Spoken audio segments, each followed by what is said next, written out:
안녕하세요. 오늘은 어떤 작은 교회인가 라는 주제로 이야기를 하도록 하겠습니다. 제목이 어떤이라고 되어 있죠. 작은 교회를 얘기하는데 왜 작은 교회인가를 얘기하는 것이 아니라 어떤 작은 교회인가, 작은 교회인데 그 작은 교회는 어떤 모습이어야 건강한 교회인가를 이야기하는 게 오늘 강의의 목적입니다. 저는 건강한 교회가 지향해야 될 4가지 큰 본질적 지향이 있다고 생각합니다. 첫째는 공동체성이고요. 두 번째는 일상의 제자도입니다. 세 번째는 공공성입니다. 네 번째는 공교회성입니다. 아마 이 용어들이 어떤 분들은 좀 낯설은 분들도 있을 것 같아요. 공공성, 공교회성. 하나씩 좀 설명해 보도록 하겠습니다. 이 4가지는 건강한 교회가 지향하는 본질 혹은 목적, 그러니까 총론이라고 할 수 있습니다. 이런 요소들이 있는 교회가 건강한 교회다.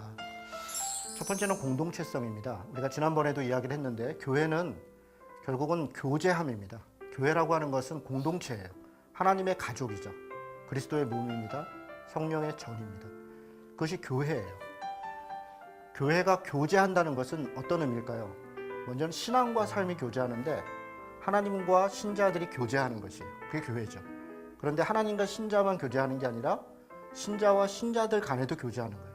한 가족으로서. 여기서만 멈추는 게 아니라 교회와 지역사회와 교회와 소외되고 아픔이 있는 사람들과 교회와 이 시대의 어떤 어려움들과 교제하는 것, 그것이 교회라고 하는 것이죠. 교회는 공동체성을 통해서 개인의 신앙은 성숙해야 돼요. 성숙할 수 있고요. 공동체는 바로 그렇게 돕는 곳이죠. 그리고 공동체를 통해서 교회는 교회적 사명을 감당합니다.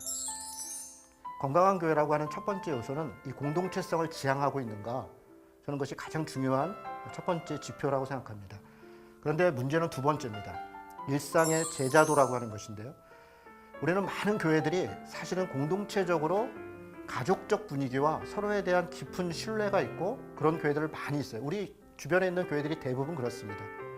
그런데 교회가 건강하다고 하는 것은 교회는 조직과 제도만이 아니라, 제가 지난번에 교회는 조직과 제도와 건물도 포함한다 이렇게 말씀드렸습니다. 그러나 더 본질적인 것은 사람이죠. 교회는 사람들입니다. 사람들이라고 얘기하는 것은 교회는 어떤 건물과 제도로 멈추는 게 아니라 각각의 사람들이 교회됨으로, 그리스도인 됨으로 살아가는 것이 그 교회의 건강성을 나타내는 그런 지표가 되는 거예요. 그것을 일상의 제자도라고 그럽니다. 그 교회가 건강하다, 무엇으로 알 수 있습니까? 신자들이 자기 삶의 자리에서 그리스도인으로 살아가느냐, 그게 중요하다는 거예요. 교회 안에서 누구나 다 착합니다. 누구나 다 선해요. 누구나 다 좋은 직분자로서 웃는 얼굴로 자기에게 주어진 직분을 합니다. 그런데 문제는 자기 삶의 자리죠. 삶의 자리가 어디입니까? 가정에 가면 아빠예요, 남편이에요, 아내예요, 엄마예요, 아빠예요, 아들이에요. 가정에서 내가 누구인가, 그 자리가 중요합니다. 교회에서 누구인가도 중요하지만 가정에서 내가 누구인가, 그것이 제자도를 설명할 수 있는 지표입니다. 많은 그리스도인들이, 우리는 약간 이원론적 사고를 가지고서 교회 안에서 잘하는 것이 곧 그리스도인을 잘하는 것이다 생각합니다. 아니요. 우리 모든 신자들은 가정에서 혹은 직장에서 혹은 내가 살아가고 있는 사회에서 혹은 국가에서 국민으로서 살아가고 있는 일상을 살아가는 사람들이에요. 세상과 교회를 구분한다고 할 때 모든 사람들이 교회 안에서 목사와 같은 어떤 교회와 관련된 일을 하는 게 아닙니다. 모든 신자들은 자기 삶의 자리에서 살아가요. 직장에서 내가 누구인가, 동료들은 나를 어떻게 보고 있는가, 사회의 아픔과 눈물에 나는 어떻게 반응하고 있는가, 국민으로서 나는 어떤 삶들을 살아가고 있는가. 저는 그것이 일상의 제자도를 살아가는 것이 교회의 건강성을 나타내는 중요한 지표다. 그것을 일상의 제자도라고 얘기할 수 있습니다. 세 번째는 공공성입니다. 조금 전에 말씀드린 게 교회된 그리스도인들의 삶의 자리에서를 얘기했다면, 그들이 모여서, 그렇게 신자들이 모여서 이루어진 것이 교회이죠. 교회는 공공성이 있어야 돼요. 공공성이 있어야 된다는 것은 사적이어서는 안 된다는 것입니다. 우리끼리만 좋아서만 되는 것이 아니라 공적인 책임을 감당해야 된다는 것입니다. 어떤 공적 책임입니까? 하나님 나라 일원이라는 거예요. 교회는 하나님 나라를 위한 교두보다, 제가 그런 말씀을 드린 적이 있습니다. 하나님 나라는 교회보다 크죠. 그러나 교회는 하나님 나라가 되어야 합니다. 그래서 교회를 통해서 우리는 하나님 나라를 확장하고 하나님 나라를 이루는 일들을 감당해야 됩니다. 쉬운 언어로 하나님 나라를 우리는 사회적 책임이라고 할 수 있습니다. 그리스도인 개인으로서의 사회적 책임도 있지만 교회의 공공적 책임이 있어요. 어떤 책임들입니까? 지역사회에서 그 교회가 어떤 역할을 감당하는가. 저는 지난 시간에 교회는 우주적 교회일 뿐 아니라 지역적 교회에 대한 것을 많이 강조했습니다. 교회는 어딘가에 부르심을 받은 것이에요. 개인도 마찬가지고 교회도 마찬가지입니다. 어딘가에 부르심을 받았어요. 그 지역이 그 교회가 섬겨야 될 곳입니다. 지역사회와 어떻게 반응하느냐, 시대적 아픔과 어떻게 함께하느냐, 소외된 사람들을 어떻게 돕고 섬기는가. 예수 그리스도께서 이 땅에 오셨다면 이런 일들을 하셨을 거 아닙니까? 교회는 예수 그리스도의 몸이기 때문에 바로 그런 일들을 감당할 때 교회됩니다. 그것이 교회의 건강성의 중요한 지표다 생각하는 것입니다. 네 번째는 공교회성입니다. 지역교회가 굉장히 중요합니다. 저는 가톨릭과 달리 우리 개신교회의 가장 중요한 것 중에 하나는 물론 개교회주의이고 또 개인 신자의 성경적 해석과 삶이라고 생각합니다. 그러나 그렇다고 해서 우리가 각각의 교회가 모두 다 옳은 것은 아닙니다. 우리는 유니버셜 처치, 우주적 교회의 일원으로서 공교회성을 지켜야 될 의무가 있어요. 나 혼자만 옳은 것이 아니라 하나님께서 2000년 동안 교회를 세워올 때 전통을 세우고 교리를 세우고 했던 그 안에서 우리는 서로 점검하고 점검되고 때로는 치리를 받고 때로는 순종하고 그렇게 공교회성을 지켜나가야 됩니다. 내 교회의 우상이 있어요. 내 교회가 중요하다. 물론 내 교회가 중요합니다. 그러나 내 교회만 중요한 것이 아닙니다. 우리 교회가 중요한 것, 우리들의 교회. 다른 교회, 네 교회가 아니라 우리 교회. 하나님 앞에서 우리가 한 교회됨을 인식하는 것, 저는 그것이 중요하다. 그래서 내 교회주의, 우리 교회 우상을 타파해야 된다. 네 가지를 얘기했습니다. 공동체성, 일상의 제자도, 공봉성, 그리고 공교회성. 이 네 가지를 지향하는 것이 저는 교회의 건강성의 중요한 지표라고 생각합니다. 문제는 이 네 가지를 깨트리는 것이 있어요. 무엇이 한국교회를 지금 부패하게 하고 타락하게 하고 사회적 감시로부터 우리가 불편한 마음들을 갖게 했습니까? 교리적으로 타락하고 윤리적으로 타락했어요. 그 기본적인 원인을 많은 사람들이 교회의 대형화에서 찾고 있습니다. 교회가 커졌다 그 자체가 나쁘다는 얘기가 아닙니다. 크기 위해서 우리가 가지고 있는 욕망이 있어요. 크기 위해서 진행되면서 포기한 것들이 있다고요. 교회만 크면 다 용서되는 것들이 있었어요. 교리가 잘못돼도 윤리적으로 타락해도 교회만 크면 교회만 성장시켰으면 그러면 다 용서되는, 교회를 대형화가 곧 축복이다, 대형화가 곧 교회됨의 건강성의 어떤 지표이다 라고 하는 생각이 한국교회의 건강성을 해치는 그런 문제를 야기했다는 거예요. 다시 한번 생각해 봅시다. 공동체성, 일상의 제자도, 공공성, 공교회성. 대형화를 지향하면서 이런 네 가지가 균형 있게 갈 수 있겠어요? 공동체성 하나만 놓고 생각해도 마찬가지 아닙니까? 공동체성이라고 하는 것은 결국은 관계이고 교제함인데 일정한 숫자를 넘어갔을 때 우리 안에 정말 교제됨이 있을 수 있겠는가? 이런 부분에 우리가 의문이 있는 것이죠. 일상의 제자도의 삶을 살아가고 있는 것을 서로 안에 격려하고 서로 안에 때로는 점검하고 함께 해갈 수 있겠는가? 공교회성이 훼손되지 않겠는가? 여러분, 공교회성의 훼손은 특별히 심각합니다. 한 교회가 지나치게 켜져서 심지어는 노회장 혹은 지방회장 혹은 총회장보다 더 큰 힘을 한 교회 목사가 갖는 거예요. 그것을 통해서 공교회성을 무력화시키는 겁니다. 치리권이 무너지는 것입니다. 누군가에게 어떤 문제가 있다. 그래서 노회에서 총회에서 때로는 권면도 하고 때로는 징계를 할 때 에이 탈퇴해버려.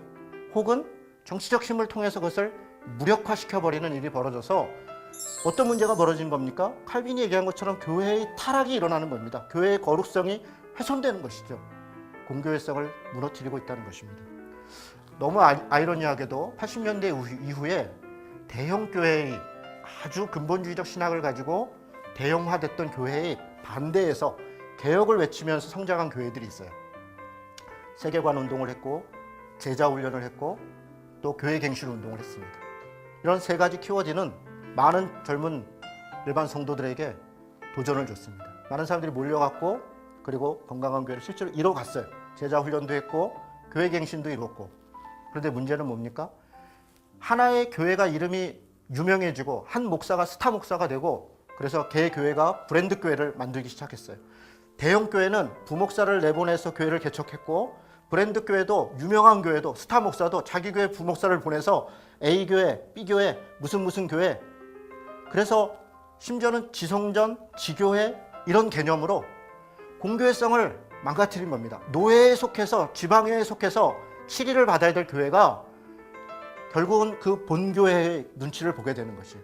그 교회를 치리하려면 대형 교회 목사의 눈치를 보거나 혹은 유명한 어떤 목사의 눈치를 봐야 되는, 저는 브랜드 교회나 대형 교회나 한국 교회의 치리권을 무력화시키고 공교회성을 파괴하는 데 있어서 거의 똑같은 부정적 역할을 했다 생각합니다. 교회됨은 무엇인가 다시 한번 생각해 봅시다. 교회됨은 결국 교제합니다. 코이노니아다. 소통합니다. 어떤 것들이 소통하는 겁니까? 교회 안에 직분이 있습니다. 제도가 있습니다. 모임이 있습니다. 장소가 있습니다. 왜 있는 것입니까? 무엇을 위해서? 여러분, 우리가 교회가 건물이 아니다. 그렇습니다. 제도가 아니다. 좋습니다. 사람이다. 어떤 사람입니까? 우리는 이렇게 얘기합니다. 예배하는 사람이다. 당신네 교회 몇 명 모여요? 500명 모여요. 500명이 예배 인원이죠. 500명이 옆 사람이 누군지를 잘 몰라요. 사실 관심도 없습니다. 예배 시간에 옆 사람 우리 사랑해요 합시다, 찬양합시다 이야기했어요. 그런데 옆 사람이 사실 누군지 몰라요. 관심이 없어요. 그 사람이 어떤 아픔을 갖고 있는지, 그 사람이 어떤 필요가 있는지, 내가 무엇을 도와줘야 되는지 관심도 없고 사실은 모르는 거죠. 그게 어떻게 공동체라고 얘기할 수 있습니까? 예배를 드리는 몇 명의 숫자가 교회가 아니라 관계가 되어 있는, 소통되고 있는 사람들이 교회인 것이에요. 서로 관계되고, 직분이나 모임이나 제도는 바로 그것을 위해 있는 것입니다. 직분이 왜 있습니까?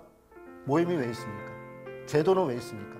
사람들 안에 서로 소통하고 교제하고 관계하고 교회됨을 이루어 가도록, 그걸 도와서 공동체를 이루고 일상의 제자도의 삶을 살아가고 공교회성을 이루고 공공성을 이루어갈 수 있도록 돕기 위해서 있는 것들이 사실 이것이 목적화돼 버려서 결국은 우리의 교제됨을 깨트리는 이런 일들이 저는 발생했다, 그렇게 생각하는 것입니다. 우리 안에 딜레마가 있습니다. 큰 교회에 대한 딜레마가 있고, 그 큰 교회를 축복이다, 그것이 복이다, 그것이 하나님께서 이루신 것이다 라고 하는 인식 속에서 많은 교회들이 큰 교회가 되기를 원하죠. 그러나 크지 못하는, 작은 그 자체로 만족하고 그 자체로 공동체를 이루고 그 자체로 행복한 의미 있는 교회가 아니라 크지 못한 것으로 인한 딜레마에 빠져 있는 것이, 그러니까 늘 불행하죠. 하나님이 함께하고 있지 않다, 뭔가 하나님의 뜻 가운데 나는 있지 않다라고 하는 그런 죄인 의식에 시달리고 있는 수많은 교회들이 있습니다. 우리 한국 교회가 저는 한 80% 이상이 다 작은 교회라고 생각합니다. 그 많은 교회들이 어딘가에 죄책감을 가지고, 그 교회 다니는 신자들은 우리는 뭔가 부족해, 우리는 뭔가 열심히 하지 않아, 그 교회 있는 목사들은 난 능력이 부족해, 뭔가 그런 것들에 왜 우리가 휩싸여 있는가? 큰 교회를 향해 가야 되는 딜레마에 빠져 있는 것입니다. 왜 이런 상황이 벌어졌습니까? 한국 교회 안에 큰 교회가 복받은 것이다. 그래서 큰 교회 중심의 생태계가 만들어졌어요. 많은 신학교회에서 큰 교회 목사들이 와서 설교하고 큰 교회 목사들을 그 교회가 좋은 교회라고 하는 것을 가르치고, 그렇게 신학생들에게 도전하고, 그런 책들을 만들고, 그런 언론의 방송사들이 방송을 하고, 그런 단체들이 그것을 지지하고, 그래서 어느 순간 신자들이 바라볼 때, 아, 큰 교회가 복받은 교회구나, 큰 교회 신자가 좋은 신자구나 라고 하는 인식을 갖게 됐습니다. 이것이 우리에게 비극입니다. 많은 교회가 수평이동을 합니다. 여러분, 한국의 많은 대형 교회들이 어떻게 성장했습니까? 복음을 전해서 성장했습니까? 작은 교회들이 복음을 전했어요. 동네 곳곳에서 복음을 전했습니다. 그렇게 복음을 전해서 눈물로 기도하면서 한 사람 한 사람 주님의 제자로 키웠습니다. 그런데 어느 날 그 성도가 큰 교회로 옮겨가요. 수많은 사람들이 큰 교회로 옮겨가고, 무엇 때문에 그렇습니까? 좋은 시설, 안락한 어떤 것, 종교적 서비스, 나 어느 교회 다녀 라고 하는 그런 자부심, 이런 것들이 정말 우리에게 신자됨, 교회됨을 어느 순간 잃어버리게 한 것입니다. 그리고 이런 큰 교회 생태계의 정점은, 저는 교회 담임 목사직 세습에서 정점을 이루고 있다. 교회가 주님의 교회입니다. 하나님의 교회입니다. 그런데 어느 순간 교회를 자녀에게, 사위에게, 자기가 아는 누군가에게 줄 수 있는 절차를 밟았죠. 교인들이 동의했죠. 그러나 우리가 양심을 갖고 생각해 볼 때 담임 목사가 그것을 하기로 한 것을 누가 그걸 막을 수 있어요? 큰 교회 안에서 민주적 운영이 작동합니까? 누군가의 바른 목소리들이 그것을 정말 막아낼 수 있습니까? 여러분, 우리가 다 알고 있잖아요. 군중 속에 우리는 그저 개인일 뿐이에요. 그 사람의 역량과 신앙과 혹은 영성과 아무 상관이 없습니다. 그거는 목사도 마찬가지고 신자도 마찬가지예요. 집단주의에 의해서 그저 결정되는 대로 넘어가 버리는 그런 일들이 비일비재하고 심지어는 세습하는 것까지. 하나님의 교회, 주님의 교회라고 하는 곳이 결국은 인간이 주인이 돼 특정 누군가에 의해서 좌지우지되는 이런 일들이 벌어진 것입니다. 여러분, 성경에서는 건강한 교회, 건강하지 않은 교회, 큰 교회, 크지 않은 교회, 그런 용어는 없습니다. 성경은 아마 이렇게 표현할 수 있겠죠. 세속적이냐 아니면 성경적이냐. 여러분, 우리가 큰 교회, 작은 교회, 혹은 건강한 교회, 건강하지 않은 교회 얘기할 때 그게 성경에 나오는 용어냐 이야기할 수 있습니다. 그러나 한번 생각해 보십시다. 세속적인 게 무엇입니까? 결국은 욕심, 욕망, 돈, 명예, 권력, 또 성장을 추구하는 것, 성공과 번영. 여러분, 바알과 아세라라는 말이 무슨 말이에요? 바알은 풍요의 번영이고 아세라는 풍요의 신 아닙니까? 번영과 풍요를 쫓아갈 것이냐, 여호와를 쫓아갈 것이냐, 그게 구약의 주제입니다. 여호와를 쫓아간다는 게 무엇입니까? 하나님의 통치를 받을 것이냐, 하나님의 통치가 무엇이라고 얘기했습니까? 사랑과 평화를, 공평과 정의를 따를 것이냐, 아니면 성공과 번영을 따를 것이냐. 그것이 구약 성경에서 끊임없이 이야기하는 것입니다. 그런데 지금 우리들 무엇을 쫓아가고 있는 것입니까? 십자가의 정과 욕심을 못 박았다라고 고백하는 우리들이 결국은 누구 개인의 성공, 좋은 대학 갔대, 좋은 데 취직했대, 장수했대, 병 나았대, 이런 곳으로 우리 개인의 신앙의 복을 결정하고 교회가 성장했대, 하나님이 함께했대. 여러분, 그런 것들이 기준이 되는 것, 그것이 세속적 가치 아닙니까? 욕심, 욕망, 돈, 억압, 부패, 체명, 성공, 무슨 권력, 이런 단어들 너무 익숙하지 않습니까? 이것을 끊어라. 세속적 가치를 끊고 그리스도의 가치로, 하나님의 가치로 쫓아가라고 얘기하는데, 우리는 여전히 교회 안에 세상에 대해서, 성경에 대해 세상은 우리가 끊어버리고 세속적 가치를 교회 안으로 가지고 들어와서 직분을 매매하고 교회 성장을 곧 하나님의 복으로 오도하고, 이런 일들이 우리 안에 존재하는 것 아닙니까? 성경적 가치는 어떤 것들입니까? 우리 이렇게 얘기할 수 있습니다. 내려놓음이란 책이 정말 많이 팔렸죠. 왜 많이 팔렸습니까? 감동도 받았죠. 왜 그렇습니까? 성경적 가치이기 때문에 그렇습니다. 예수를 믿는 사람들은 자신을 내려놓는 것이죠. 하나님께서 인간의 몸으로 이 땅에 오셨죠. 인카네이션 하신 거 아닙니까? 성육신 하신 것 아닙니까? 자신을 비우는 것 아닙니까? 자신을 내려놓는 것 아닙니까? 그것이 성경적 가치이다 라고 우리가 배웠고 알고 있는 것입니다. 나누고 비우고 내려놓고, 결국 이것이 십자가의 정신 아닙니까? 예수 그리스도께서 육신의 몸으로 하나님과 동등된 몸으로 취할 것을 여기지 아니하시고 인간의 몸으로 오사 자기를 비우고 자기를 비하하고, 그리고 우리의 죄를 십자가에 달려 죽으신 것 아닙니까? 그것을 쫓아가는 것, 그것이 우리들이죠. 그래서 우리가 그리스도인 아닙니까? 그런데 어느 순간 우리에게 그런 것들이 사라져버렸죠. 개인이 이것을 어떻게 따라갑니까? 정직하고 검소하고 절제하고 나누고, 이런 것들이 저는 십자가를 따르는 삶이다. 교회는 어떻습니까? 단순하고, 단순하다는 게 뭡니까? 성경을 단순하게 믿고 단순하게 실천하는 것입니다. 자금을 지향하고 내려놓고 비우는 것처럼 우리 개인의 삶도 자금을 지향한다는 것은 자족한다는 것입니다. 내게 있는 바를 족한 줄 아는 것입니다. 교회도 개인도 마찬가지입니다. 여러분, 세속적 가치와 성경적 가치를 얘기했습니다. 다시 얘기해서 세속적 가치를 지향하는 것이 큰 교회, 대형 교회를 지향하는 것입니다. 성경적 가치를 지향하는 것이 건강한 작은 교회를 지향하는 것입니다. 십자가의 길을 가는 것입니다. 크고 소위 복받고 소위 잘되고 그것이 하나님의 뜻을 쫓아가는 것이 아니라 하나님의 뜻을 쫓아가는 것이 쫓아가는 것입니다. 하나님의 뜻은 무엇입니까? 성경적 가치. 내려놓고 비우고 나누고 단순하고 작고 절제하고 이런 것들이 저는 성경적 가치이다. 교회도 그 길로 가야 된다. 그렇게 믿는 것입니다. 여러분, 제가 지금 작은 교회에 대해서 이야기를 하고 있습니다. 그러면 이렇게 질문할 수 있습니다. 작은 교회는 다 건강한 교회입니까? 작은 교회는 다 좋은 교회입니까? 아니요. 그렇지 않습니다. 저는 한국의 대다수의 많은 작은 교회들은 좋은 교회라고 생각합니다. 동네에 정말 눈물 뿌려 기도하는 목회자들이 있습니다. 한 사람 한 사람 복음을 전하기 위해서 애쓰는 사람들이 있어요. 한국의 대부분의 교회들 80% 이상은 작은 교회입니다. 저는 그런 곳들이 건강한 교회일 수 있다고 생각합니다. 문제는 뭡니까? 우리 안에 외부적으로 주어지는 열등감이에요. 크지 못한 교회, 너도 커야 된다, 너도 잘 돼야 된다, 너도 성공해야 된다 라고 하는 것이 어느 순간 우리 안에 들어와서 그렇게 복음을 전하고 즐겁고 감사하고 하나님의 집으로서 있던 교회들이 어느 순간 옆 교회와 비교하기 시작합니다. 나도 저런 교회가 돼야 되는데. 그게 목표가 되고 그게 비전이 되고 그것이 우리에게 오는 불행이고 안타까운 일입니다. 작은 교회가 다 건강하다고 얘기하는 것이 아닙니다. 크지 못한 교회의 딜레마에 빠져있는 교회들이 갖고 있는 불행함을 생각하는 것입니다. 그래서 제가 말씀드리고 싶은 것은 건강한 작은 교회에 대해서 얘기하는 것입니다. 건강한 작은 교회는 어떤 교회인가? 의도적으로 작은 교회입니다. 의도적으로.